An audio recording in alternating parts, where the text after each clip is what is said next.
posterior o una rama que se viene hacia atrás de la arteria subclavia.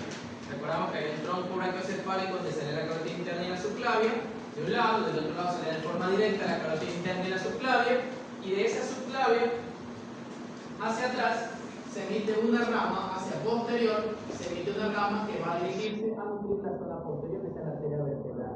La arteria vertebral se llama así porque recuerda usted que a partir del sexto segmento cervical o la sexta vértebra cervical ingresa por un agujero que le otorgan esos elementos óseos para permitir luego ingresar al intracráneo y nutrir la parte posterior del encéfalo.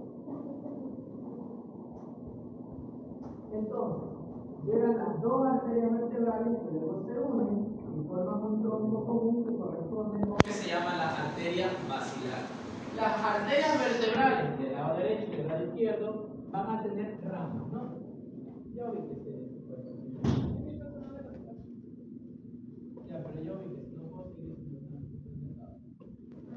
tiene que pedir permiso, entonces pararse ya. Entonces, de las arterias vertebrales salen determinadas ramas, de las cuales la más importante, hay una rama que se dirige a medial y que luego se comunica entre sí para formar una arteria que se llama la arteria espinal anterior. La arteria espinal anterior va a circular o a descender por la parte anteromedial de la médula espinal. Acuérdense usted cuando vimos nosotros médula espinal y macro, usted ya vio, aquí está acá, señorita. Cuando vimos nosotros macro, vio usted la práctica, micro quizás también explicaron, que en la médula espinal, la cara anteromedial, tenemos un gran surco. ¿Por qué hay un gran surco? Porque por ahí pasa una arteria. ¿Qué arteria? La arteria espinal anterior. ¿Cómo se forma la arteria espinal anterior? Por dos ramos mediales que emite cada vertebral, que luego se unen y forman la arteria espinal anterior, que nutre casi toda la médula espinal. Lo único que no nutre es el cordón posterior. La arteria espinal anterior nutre casi toda la médula espinal, menos el cordón posterior. ¿Ya? Entonces, estas ramas mediales que van a emitir o van a formar la arteria espinal anterior también se encargan de nutrir lo que es la parte medial del bulbo raquídeo. Y cuando estas arterias se obstruyen, se formaba el síndrome vulvar medial. ¿Se acuerdan que el síndrome vulvar medial era un síndrome o defecto motor alterno que provocaba defecto motor contralateral? ¿Y qué nervio craneal se lesionaba ahí? El hipoglós, el síndrome vulvar anterior. ¿Ya? Síndrome vulvar anterior se provoca principalmente por una obstrucción de esta arteria de aquí, que es la que se encarga de nutrir la parte anterior del bulbo raquídeo. ¿Ya? Hacia los lados de esta arteria vertebral, nosotros vamos a tener también la emergencia de una arteria que sale una a cada lado, que es la arteria espinal posterior. La arteria espinal posterior. Las arterias espinales posteriores van a circular o a pasar por la parte posterior de la médula espinal. Y acuérdense cuando vio práctica, cuando habíamos conversado, que la anterior de la médula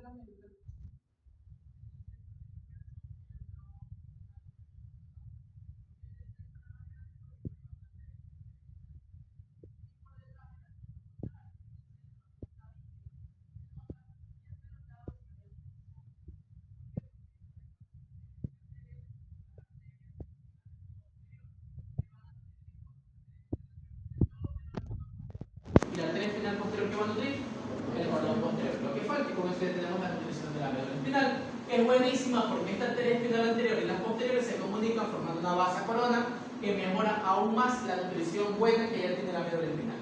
Por eso infartos en médula espinal es muy difícil, a diferencia de un infarto cerebral, un infarto cerebeloso, un infarto de tronco, eso es muy frecuente en los eventos cerebrovasculares. Pero hay un infarto en la médula espinal que es muy rápido, ya tendría que ser por un tumor, por un disparo, o sea, por algo extra que provoca el infarto, más no per se, de la nada, como los infartos cerebrales o las hemorragias cerebrales que se provocan de forma espontánea, ¿no? En un paciente diabético, hipertenso, porque la vascularización de la médula es muy buena.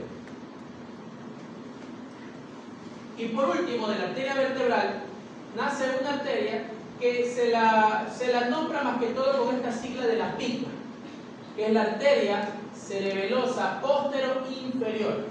Va a nutrir la cara lateral del bulbo raquídeo y también la parte postero-inferior del cerebro. Por eso se llama PICA, arteria cerebelosa postero-inferior. Usted casi nunca la va a escuchar como arteria cerebelosa postero-inferior. Le va a decir la PICA, doctor, el paciente tiene un infarto, de la PICA, doctor. Usted sabe la pica. ¿Por qué la pica? Porque tiene un infarto en la parte lateral del bulbo y en el cerebelo parte posterior inferior. Y cuando se formaba el síndrome vulvar lateral, ¿qué nomás había? ¿Se acuerdan? El síndrome vulvar lateral que tenía. No. Ya podría haber una triadis, pero ¿qué se provocaba? Ya habían síndromes, ¿qué cosa alterna? ¿Motor o sensitivo? No, el Wallenberg o síndrome vulvar lateral es un síndrome sensitivo alterno, en donde el paciente tenía un defecto sensitivo del lado contrario y una alteración sensitiva del mismo lado. ¿Cuál es la arteria que se obstruyó y provocó el síndrome vulvar lateral antes llamado de Wallenberg? La pica, que asocia también defectos cerebrosos. El paciente se cansa de la marcha, tiene dismetría y todo ese tipo de alteración. ¿Ya? ¿Alguna pregunta de inquietud tipo algo? Arteria cerebelosa postero e inferior. Nutre la parte postero e inferior del cerebelo y la parte lateral del bulbo raquídeo. Ya estoy recordando.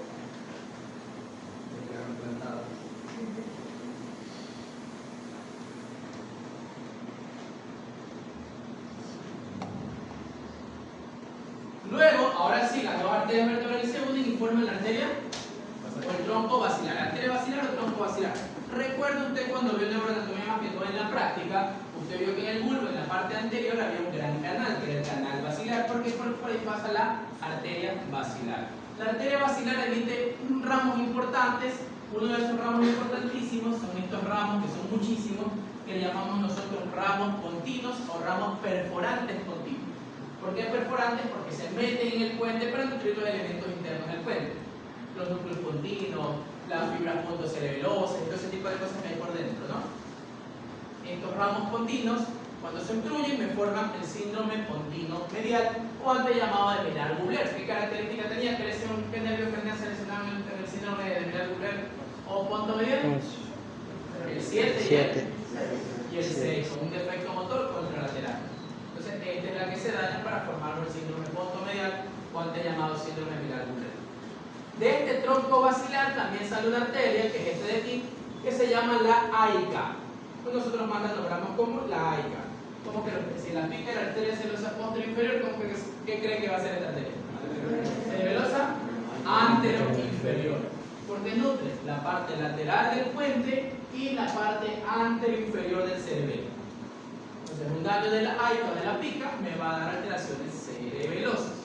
Si me daña el vermis, ataxia de la marcha. Si me daña el hemisferio cerebeloso derecho o izquierdo, alteración de la metría, alteración de la diadococinesia, alteración de la sinergia, que ya hemos conversado, del elemento del hemisferio cerebral que esté obstruida la arteria. Y al final la arteria basilar emite su rama terminal, que es esta que está aquí, que es la arteria cerebral posterior. La arteria cerebral posterior. Esta arteria cerebral posterior, si usted la ve, mira, aquí está la basilar, vista desde arriba, y aquí se emite la arteria cerebral posterior, que la vamos a poner con color negro, la arteria cerebral posterior, que va a nutrir lo que faltaba, ¿no? Va a nutrir la parte posterior del lóbulo temporal, va a nutrir la parte posterior y casi todo el lóbulo occipital. Da su rama parieto-occipital, su rama pericardiana. Rodea el mesencéfalo y se encarga de nutrir al mesencéfalo también. Entonces la arteria cerebral posterior nutre al mesencéfalo y la parte posterior del lóbulo temporal y al lóbulo occipital. ¿Ya? Entonces ya tenemos todos los elementos que nutren al cerebro. Ya habíamos conversado de la cerebral media, ya conversamos de la cerebral anterior. Lo único que nos quedaba era la parte inferior del lóbulo temporal y al lóbulo occipital. ¿Quién nutre al lóbulo occipital y parte del lóbulo temporal? La arteria cerebral posterior. Pero si se altera, si se daña la arteria cerebral posterior, me voy a nutrir al lóbulo occipital. ¿Qué áreas yo tengo ahí importantes áreas de Brodmann? 7, 18, 18. Se voy a tener alteraciones de tipo visual.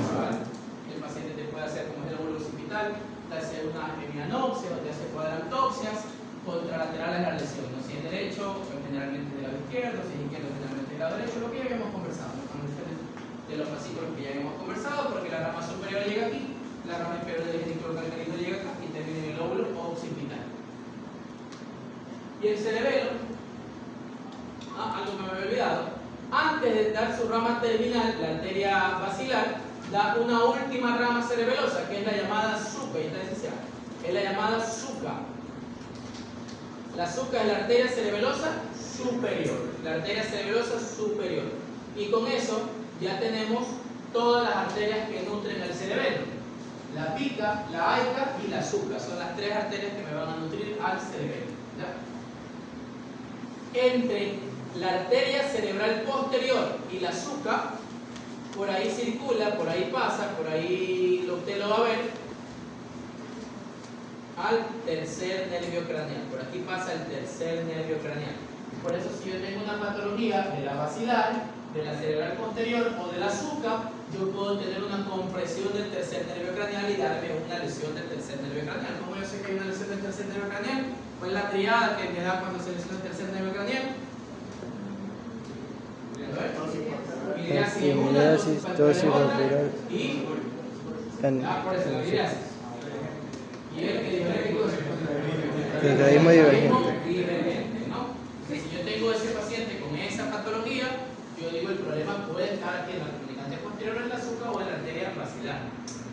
Un día un paciente hipertenso, mal controlado, que dice que no tomaba el medicamento porque le molestaba, y un día puede la consulta porque tiene una triada de lesión del tercero. Entonces, palpebral, miriasis, estrabismo, que sé que vea doble, ¿no? Con un ojo ve normal y el otro ve con estrabismo, pues el paciente ve doble. Entonces, ¿qué era lo que tenía? Producto de esa hipertensión mal controlada, tenía una dilatación aneurismática en la arteria cerebrosa superior que me estaba comprimiendo el tercer nervio craneal. ¿Ya? ¿Hasta aquí alguna pregunta? Ahora, estos circuitos, como usted sabe muy bien por sus profundos conocimientos de anatomía, estos circuitos se conectan entre sí. Tanto el circuito anterior, el circuito carotídeo, como el circuito posterior que acabamos de conversar, el circuito vértebro-basilar, se conectan entre sí y forman lo que en la época de mi abuela le llamaban el polígono de Willis, ¿no? Que ahora se llama circuito arterial cerebral. Entonces, este circuito arterial cerebral es una comunicación que permite una compensación. Si, por ejemplo, no sé, la calle principal de la universidad la cierran por una manifestación, ¿usted qué tiene que hacer para poder llegar acá? Coger la arteria. Se va por otro lado, por otra ruta, se mira por aquí, mira por allá, entonces algún atajo, etc. Entonces, lo mismo sucede aquí.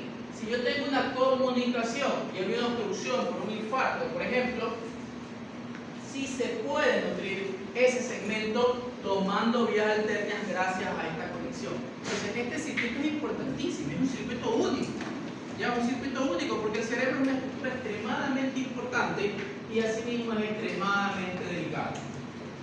Y como el cerebro es lo más importante que tenemos y el resto de órganos cochinos tienen que estar atentos a lo que el cerebro le pase, entonces obviamente tiene que crearse un circuito importante. Y ese circuito se llama circuito arterial cerebral, que en la época de mi abuela le decían polígono de Willis, que usted ya no lo va a decir más. Entonces, ¿cómo está formado este circuito arterial cerebral? Que es este de aquí. Aquí estaría la carótida y este es el sistema vértebro-basilar. Entonces, ¿cómo se forma? ¿Esta arteria de aquí cuál es? No, la arteria cerebral anterior izquierda, arteria cerebral anterior derecha, que está conectado por la arteria comunicante anterior, ¿no? Y hacia atrás, emite esta arteria que es la arteria comunicante posterior, que va a desembocar en esta arteria que era la rama terminal de la basilar, que ¿cómo se llamaba? Cerebral posterior. Y ellos forman el circuito arterial cerebral o antes llamado polígono de Willis. ¿Ya? Ese circuito anterior es importantísimo. Ahora, de ese circuito anterior, si usted lo ve con un poquito de amor y cariño, salen unas ramitas, ¿no? ¿Sí ve usted? Salen unas ramitas ahí. Estas ramitas pequeñas que salen tanto del circuito anterior como del circuito posterior se llaman los ramos perforantes. Estos ramos perforantes de aquí adelante son los ramos perforantes anteriores. Y los del circuito posterior se llaman ramos perforantes posteriores, que algunos tienen sus nombres, ¿no? Por ejemplo, de los anteriores, los más conocidos, los más importantes son el dentículo estriadas, porque se meten, perforan el parénquima encefálico y nutren los elementos internos, como la cápsula interna y los núcleos de la base. ¿Ya? Ahora, bien, si queremos nosotros recordar la vía olfatoria, más o menos la vía olfatoria está aquí, aquí estaría el bulbo olfatorio, vamos a hacerlo con otro color. Aquí estaría el bulbo olfatorio, después el bulbo olfatorio que sigue, usted que recién acaba de dar una lección, sigue el núcleo anterior. la cintilla olfatoria, hablando de lo macro, ¿no? Porque el núcleo es algo micro. la cintilla olfatoria. Y la cintilla olfatoria, ¿qué pasa? Se divide en dos. Una estrella olfatoria Lateral y medial. una estrella olfatoria lateral y una estrella olfatoria medial que se va a comunicar con la del otro lado, ¿verdad? Entonces, entre la estrella olfatoria lateral, entre esta estrella olfatoria lateral y esta estrella olfatoria medial, aquí hay un espacio entre las dos estrías, ¿no? Que sería como que el trígono olfatorio. Ahora, aquí, unas ramitas perforantes de este circuito arterial cerebral se meten en esta zona, justo aquí, entre la estrella olfatoria lateral y la estrella olfatoria medial. Aquí se meten unas arterias perforantes. Y este espacio, como está muy perforado, es a lo que se conoce como el espacio perforado anterior. ¿Ya? El espacio perforado anterior. Está entre la rama medial y lateral de las estrías olfatorias. Y está lleno de huequitos. Si usted ve cuando vea cerebro, si no lo ha visto, y le muestran la cara basal del cerebro, van a mostrarle aquí, justo en la zona anterolateral, un espacio lleno de muchos huequitos que se llama el espacio perforado anterior. Doctor, ¿y esos huequitos de dónde salieron? Son estas arterias perforantes anteriores o retículo estriadas que se están metiendo ahí para poder ir a nutrir los elementos internos del cerebro. Ustedes ya saben que son los núcleos de la base, la cápsula interna y todo eso. ¿Ya? Si hay un espacio perforado anterior, tiene que haber un espacio perforado posterior también. El espacio perforado posterior también está producido por lo mismo, por arterias perforantes que se meten, que se introducen para nutrir la parte interna de un elemento. ¿Ya? Si el circuito, el espacio perforado anterior está dado por las perforantes anteriores, ¿qué perforantes van a perforar el espacio perforado posterior? La posterior. Las perforantes posteriores. ¿Dónde se encuentra el espacio perforado posterior? El espacio perforado posterior es el espacio interpeduncular. Acuérdense usted, el mesencéfalo, más o menos estarían aquí las orejitas del mesencéfalo, que usted ya vio. Aquí estaría el puente, aquí estaría el bulbo raquídeo. Entonces, de la arteria cerebral posterior más que todo, y un poquito de la comunicante anterior, principalmente de la cerebral posterior, nacen unos ramos aquí, que se ponen en el espacio interpeduncular y lo perforan para nutrir la parte interna del mesencéfalo, el núcleo rojo, el locus nigra, el peduncular, el núcleo del tercero, el núcleo accesorio, etc. Un poquito también viene de la cerebral, la comunicante posterior, pero lo más principal es de la arteria cerebral posterior. Se ingresan y se meten dentro del mesencéfalo, ¿no? Este es el mesencéfalo, de las orejitas de los pedúnculos cerebrales, aquí dentro, aquí en este espacio interpeduncular, por aquí ingresan esas arterias perforantes. Y eso se conoce como el espacio perforado posterior que está dado por estos ramos. ¿Ya? De las ramas perforantes posteriores, hay una rama muy interesante, que es la rama que va a nutrir al tálamo. La rama que va a nutrir al tálamo, que si usted ve, tiene muchas variantes anatómicas, o sea, cada uno de nosotros puede tener una variante diferente que nutre al tálamo. Esta arteria usted la va a escuchar muchísimo con el epónimo, pero bueno, el epónimo nadie lo olvida, que es la arteria de Percherón. Con el caballo de la granja, porque tiene un hermano pequeño, hijo o algo. Sí. La arteria de Percherón. ¿Ya? ¿Es unido? No, arteria de Percherón, así se llama. Entonces, estas arterias de Percherón son unos ramos perforantes talámicos, o sea, tálamos perforantes, que van a nutrir al tálamo y que tienen muchas variantes anatómicas. Por ejemplo, mire, puede ser que cada cerebral posterior nutra a un tálamo. Puede ser que una arteria nutra a los dos tálamos y la otra se quede pelada, no nutra nada. Puede ser que una arteria forme un tronco común que luego nutre a los dos tálamos. O puede ser que haya un asa común que saque la arteria que nutre al tálamo. Full variante. Puede ser que cada uno de nosotros tenga una variante diferente de la arteria de Percherón. Y por eso se sabe, cuando usted ya ve en clínica, que por ejemplo los infartos talámicos no se focalizan. Por ejemplo, si yo veo un infarto cerebral derecho, yo digo, la obstrucción es de la arteria que nutre al hemisferio derecho. Si yo veo un infarto, no sé, en el área de Broca derecho, yo digo, el daño está en la arteria cerebral media, rama superior del lado derecho. Si yo veo un infarto que compromete más que todo la cara medial frontal izquierda, yo digo, la lesión está en la arteria cerebral anterior del lado izquierdo. Si yo veo una lesión en el área 17 de Brodmann del lado derecho, la lesión está en la arteria cerebral posterior del lado izquierdo, donde yo veo el infarto. Pero si yo veo un infarto talámico, nunca puedo yo decir de qué lado está la lesión. ¿Por qué? Porque pueden haber variantes. Entonces, por ejemplo, incluso yo puedo tener la obstrucción de una sola arteria y aquí está estarían los tálamos, y miren estos como dos puntitos negros. Eso es un infarto bitalámico. Un puntito negro que se ve aquí, un infarto de los dos tálamos. Y puede ser de decir, doctor, entonces si se le infartaron los dos tálamos, quiere decir que se obstruyeron las arterias de los dos lados. No, porque puede ser que se obstruya la arteria de un lado que nutra a los dos tálamos. Entonces nunca uno puede focalizar. Puede saber de qué lado está la lesión solamente viendo al tálamo. Yo tengo que ver el resto de cosas, el resto de semiología, etcétera, etcétera. La arteria de presión no tiene muchas variantes y por eso no se la toma muy en cuenta, ¿no? No, todas las variantes son comunes, es muy irregular, por eso se dice que el tálamo no es focalizador. También el tálamo no me dice dónde está la lesión. Tengo que ver el resto de zonas impactadas. ¿Ya?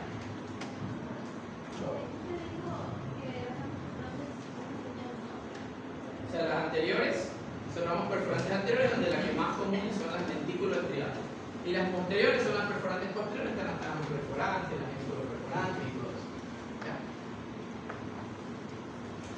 Ahora bueno, ya terminamos la parte anterior, hablemos un poquito del drenaje venoso. 5 minutos más en la parte anterior. Hablemos del drenaje venoso. En relación al drenaje venoso, es decir, todas esas arterias van a nutrir y luego crean desechos que tienen que ser recogidos por medio de las venas. El drenaje venoso se subdivide en dos grandes tipos de drenaje. Siéntese bien, por favor. En dos grandes tipos de drenaje. El drenaje superficial, que es el que drena la parte superficial del encéfalo, y el drenaje profundo, que es el que drena la profundidad del encéfalo, porque usted sabe que hay muchos elementos, ¿no? Está el núcleo de la base, está la cápsula interna, hay núcleos del sistema límbico, etcétera, etcétera. Entonces hay doble circuito. La cosa es que sea superficial o profundo, toda esta sangre venosa va a terminar o va a culminar en grandes ensanchamientos venosos, en unos espacios venosos, unas venas muy anchas, de un calibre muy mayor en relación al drenaje que estamos conversando ahorita, que se conocen como los senos venosos durales, porque se encuentran dentro de la dura madre, que es una venita. ¿Ya? Tanto el superficial como el profundo van a terminar en estos grandes ensanchamientos venosos que se llaman senos venosos durales. Hablemos del drenaje superficial. El drenaje superficial, no quiero que se me llenen tanto de nombre. Usted sabe muy bien que existe un drenaje del lóbulo frontal, parietal, occipital y drenaje temporal. ¿Ya? Entonces yo tengo venas frontales, temporales, occipitales y temporales. Son las venas superficiales.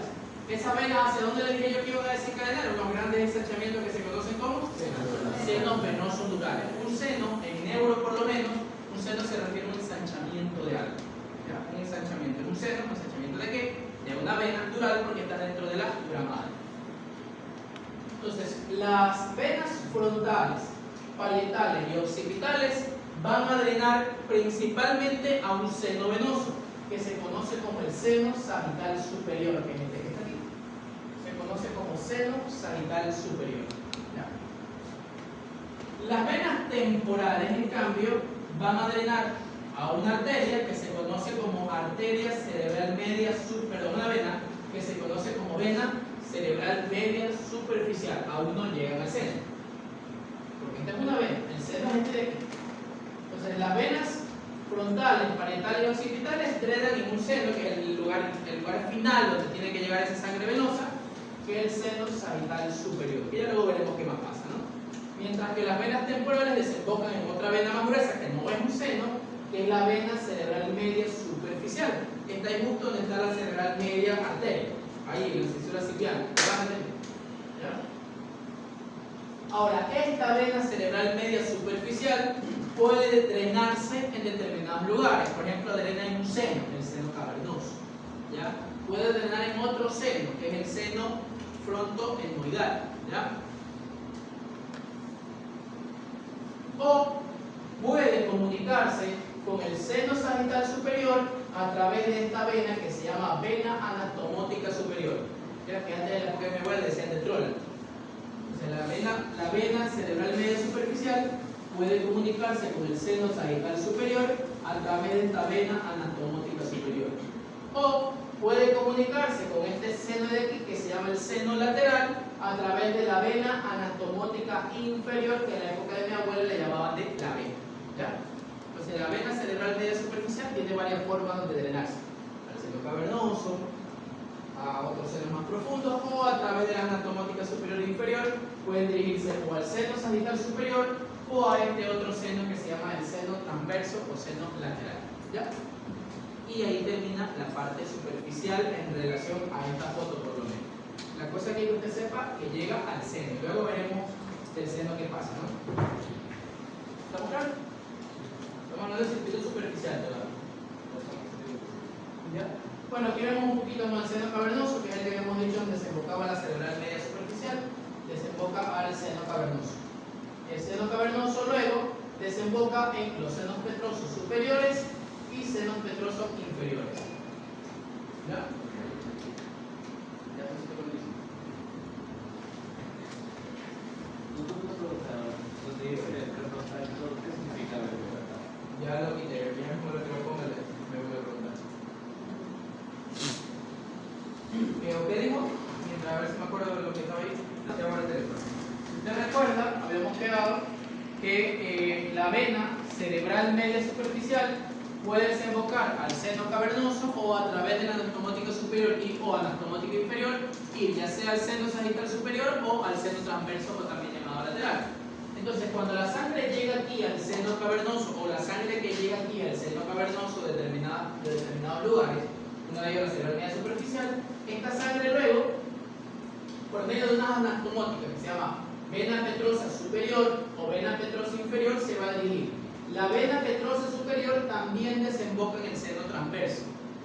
¿De acuerdo? Entonces, al seno transverso va a llegar la vena anastomótica inferior y la vena petrosa superior. Mientras que la vena petrosa inferior va del seno cavernoso hacia otro seno que se llama el seno sigmoideo. Luego ya vamos a conocer esos senos bien, cómo es que se comienzan a formar, ¿ya? La vena anastomótica superior va del seno cavernoso, que usted ya sabe que está al lado de la silla turca, por donde entra la carótida interna, que habíamos conversado, del seno cavernoso hacia el seno lateral o transverso. Y la vena anastomótica inferior drena del seno cavernoso hacia otro seno que se llama el seno sigmoideo. ¿Ya? Seno sigmoideo. Continuando con el drenaje superficial, ya vimos cómo se drena la cara lateral, ¿no? La cara lateral ya usted sabe cómo se drena por esas venas que acabamos de conversar, frontales, parietales, occipitales hacia el seno sagital superior, temporales hacia la vena cerebral media superficial y esta a su vez al seno cavernoso, un seno que se llama seno parietal, por anastomótica superior al seno sagital superior, por anastomótica inferior al seno transverso, y del seno cavernoso usted ya sabe que la sangre venosa va por medio del seno petroso superior al seno lateral y por medio del seno petroso inferior al seno sigmoideo. Esa es la circulación venosa de la cara lateral del cerebro y un poquito basal. Ahora, ¿cómo se drena la cara medial del cerebro y el resto de cara basal? Pues la cara medial está nutrida, ¿por qué arteria está nutrida la cara medial? ¿Por qué arteria? La arteria cerebral anterior. Ahora, entonces, ¿quién drena la sangre venosa de la cara medial? La vena cerebral anterior. ¿Ya? La vena cerebral anterior. Entonces, la vena cerebral anterior viene recogiendo toda la sangre venosa de la cara medial. Y se une, mira, justo aquí está el chiasma óptico y la cestilla, se une más o menos a este nivel, al nacimiento de la césula de Silvio, con una arteria que es la homóloga de la cerebral media superficial, pero que está más profunda. Si está más profunda, ¿cómo se llamaría? Si la vena cerebral media superficial está más superficial en la sección lateral de Silvio, ¿cómo se llamaría la arteria que está más profunda? Vena cerebral media profunda. Entonces, la vena cerebral anterior, que viene recogiendo toda la sangre de la cara medial, se une con la vena cerebral media profunda, ¿ya? Se une con la profunda, se unen y forman una arteria que se llama, una vena que se llama la vena basal, que en la época de mi abuelo le decían la vena de Rosenthal. Entonces, entre las dos, tanto la cerebral anterior como la cerebral media profunda se unen y forman la vena basal de Rosenthal. Esa vena basal de Rosenthal luego va a desencadenar en una gran vena que se llama la vena cerebral magna o antes llamada vena de Galeno. ¿Ya? ¿Quedó claro? Vena cerebral anterior se une con quién? La vena profunda. Se unen y forman la vena basal de Rosenthal, que mire, llega aquí, rodea al mesencéfalo para desembocar por detrás del mesencéfalo, un poquito por encima de la glándula pineal, en otra gran vena, que es la vena cerebral magna o vena de Galeno. Ya, mira, ahí se ve un poquito más esquematizado. La vena cerebral anterior por aquí, la vena cerebral media profunda por acá, se unen y forman la vena basal. y la vena basal rodea el mesencéfalo y por encima más o menos de la glándula pineal, que parece que está por detrás del mesencéfalo, se unen a este gran tronco venoso que es la vena cerebral magna o también llamada vena de Galeno, ¿no? Antes llamada vena de Galeno.